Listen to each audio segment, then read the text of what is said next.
क्या आपको पता है, जब कोई हाथी मर जाता है तो समूह के दूसरे हाथी उसके साथ क्या करते हैं? मरे हुए हाथी के साथ कैसा सुलूक किया जाता है, यह पूरी प्रक्रिया जानकर आपकी आंखों से आंसू निकल आएंगे। जब एक हाथी मर जाता है तो उसके परिवार और अन्य समूह के हाथी मृत हाथी के शरीर के आसपास इकट्ठा होते हैं और अपनी सूंड से मृत हाथी को टच करने लगते हैं। लेकिन हाथी ऐसा क्यों करते हैं? इसके पीछे की छुपी हुई वजह आगे जानेंगे, किंतु पहले हाथियों की यह बात जान लीजिए जो शायद ही आपने सुनी होगी। हाथी का बच्चा अपनी मां के पेट में 22 महीने यानी तकरीबन 2 साल तक रहता है। प्राणियों में यह सबसे लंबी गर्भावस्था है। हाथी के छोटे बच्चे को उनकी सूंड किसी खिलौने जैसी लगती है। वे अपनी ही सूंड से खेलते रहते हैं और कभी कभी सूंड में उलझकर खुद ही गिर जाते हैं। लेकिन जैसे जैसे वे बड़े होते हैं, वे सूंड का सही इस्तेमाल करना सीख जाते हैं। हाथी दिन में औसतन केवल 2-3 घंटे ही सोते हैं और ज्यादातर खड़े रहकर ही सोते हैं। वे केवल कभी कभार ही लेटते हैं, क्योंकि उनका भारी शरीर लंबे समय तक लेटे रहने में मुश्किल पैदा कर सकता है। ज्यादातर हाथियों के समूह का नेतृत्व मादा हाथी करती है। सबसे वृद्ध और अनुभवी मादा हाथी झुंड का नेतृत्व करके समूह को भोजन, पानी और सुरक्षा के लिए मार्गदर्शन करती है। क्या आप जानते हैं, हाथियों की याददाश्त बहुत तेज होती है। हाथी वर्षों बाद भी उन स्थानों, व्यक्तियों और अन्य हाथियों को याद रख सकते हैं जिनसे उनका कोई संपर्क रहा हो।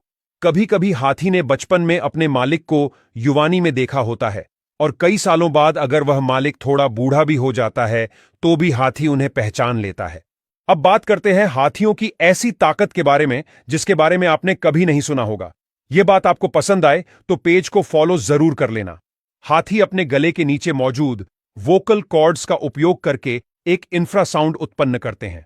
इंफ्रासाउंड एक ऐसी आवाज होती है कि इंसानी कान इसे सुन नहीं सकते, क्योंकि इसकी आवृत्ति 5 से 20 हर्ट्ज से कम होती है और इंसान कोई आवाज तभी सुन सकता है जब उसकी आवृत्ति 20 से 30 हर्ट्ज होती है। यानी हाथी इस तरह की आवाज उत्पन्न करते हैं जो 5 से 20 हर्ट्ज की रेंज में होती है और यह ध्वनि हवा के साथ साथ जमीन के माध्यम से भी यात्रा कर सकती है।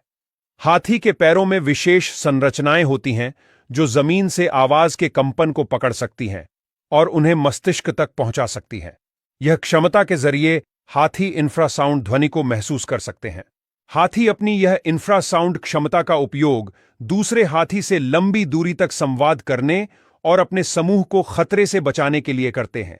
दूसरी ओर, मादा हाथी इंफ्रासाउंड का उपयोग करके अपने प्रजनन काल के दौरान नर हाथियों को बुलाती हैं।